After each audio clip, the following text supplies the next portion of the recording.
Assalamualaikum warahmatullahi wabarakatuh.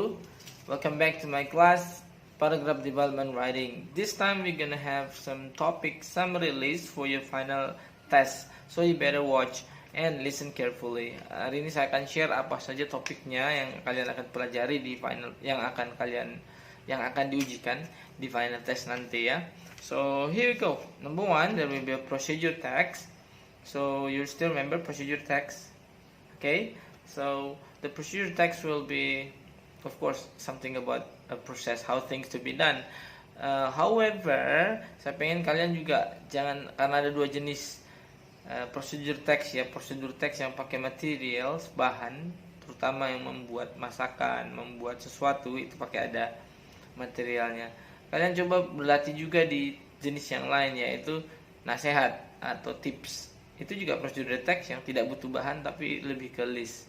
How to be a successful writing student, how to be a happy student studying in university, kayak gitu. So silakan latihannya diimbangi, jangan hanya pakai how to make an iced tea, how to make a cup of hot tea, hot coffee. Itu tipikal, tapi saya harapannya kalian menaikkan pressure-nya dengan mencoba membuat atau latihan, buatlah prosedur teks yang jenis kedua, yang tidak pakai bahan ya.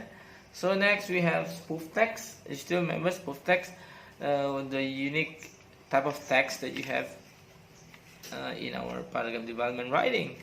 Teks ini punya keunikan, yaitu ada di twistnya.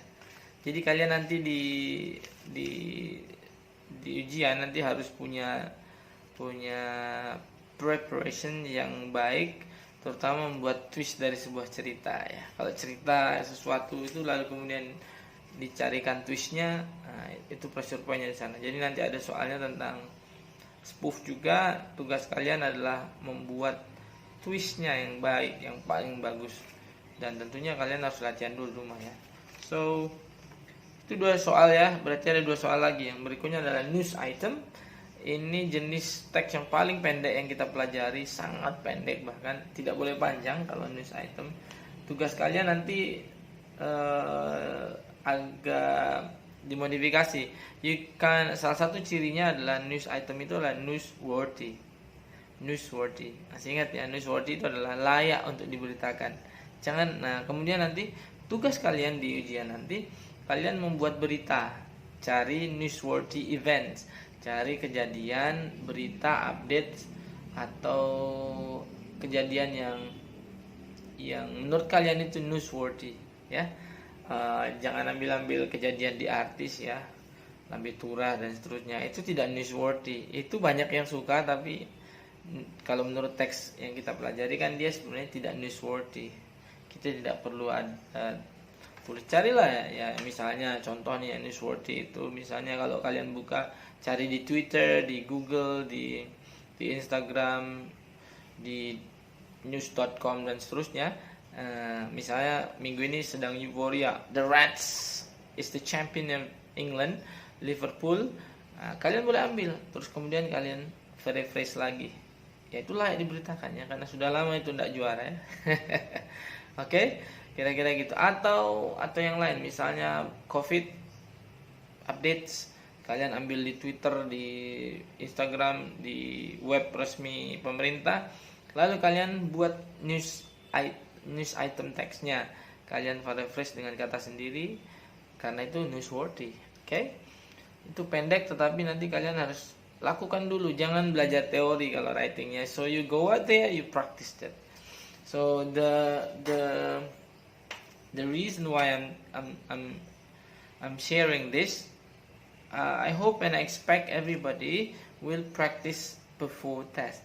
Harapan saya share poin ini bukan biar kalian nyiapin jawaban, sebenarnya lebih luas daripada itu. Kalian harus punya practice sebelum tesnya. Kalian latihan dulu yang banyak, dan kalian akan punya pola, sehingga tahu, oh saya news itemnya yang ini aja, spoof textnya saya twist itu kayak apa tuh. You can actually restudy and practice, of course, writing, baru nanti ketahuan. Saya pengen kalian bersaing di level yang baik ya. antara yang baik ini mana yang paling baik. Jadi silakan dipersiapkan, cari teorinya, kalau tidak paham tanya. Tapi yang paling penting jangan berhenti di sana, nulis ya. Nulis spoof text itu ada twistnya. Saya pernah nulis. Kalian udah pernah nulis twist belum? News item pernah buat berita belum dari sebuah sumber gitu ya. Dan yang sudah saya sebut tadi. Yang terakhir anekdot. Anekdot itu lebih hampir seperti spoof, tapi intinya dia to entertain ya, tidak perlu ada twist di sana ya. Dan tidak selalu dan bukan cerita nyata ya. Anekdot itu lebih ke imagination gitu kira-kira. Oke, jadi soalnya ada empatnya ini tugasnya menulis all of this full question, menulis, kemudian prosesnya online semuanya Schoology. Nah yang terakhir kalian jangan lupa latih semuanya empat-empatnya sebelum tes sudah pernah nulis ini 4 tes ya. Nanti jenis soalnya bagaimana ya, pada ujungnya bahwa kalian pasti akan menulis dan membuat teks ini secara utuh. Okay, so I hope everybody's in a very good condition. I hope you are in a good well-being. Saya berdoa kalian sehat-sehat saja secara psikologi dan secara mental dan fisikal, dan sukses nanti di pada development writing. The last reminder, ini spoiler bagi teman-teman yang masih skip banyak sekali tugas di Schoology. Saya masih buka ya, better late than never. Kalau kalian posting ada nilainya, walaupun ya tidak sama dengan yang on time ya. Tapi kalau tidak ada postingan, no score, no marking. Help yourself, love yourself ya.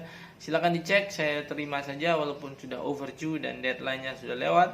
Tapi kalau kalian merasa kalian punya keinginan memperbaiki, silakan ya.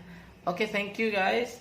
Nah, khusus untuk video ini kalian harus tulis satu pertanyaan dari 4 ini, apa yang kalian tanyakan ya, kaitannya biar kalian lebih ready ya, antara procedure text, anecdote, news item, atau spoof text, atau pertanyaan seputar UAS ya. Oke.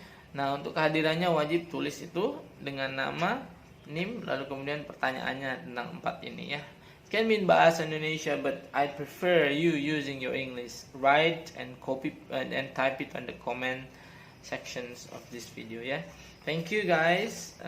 Semoga kalian bisa siap untuk final test. See you soon. Wassalamualaikum warahmatullahi wabarakatuh.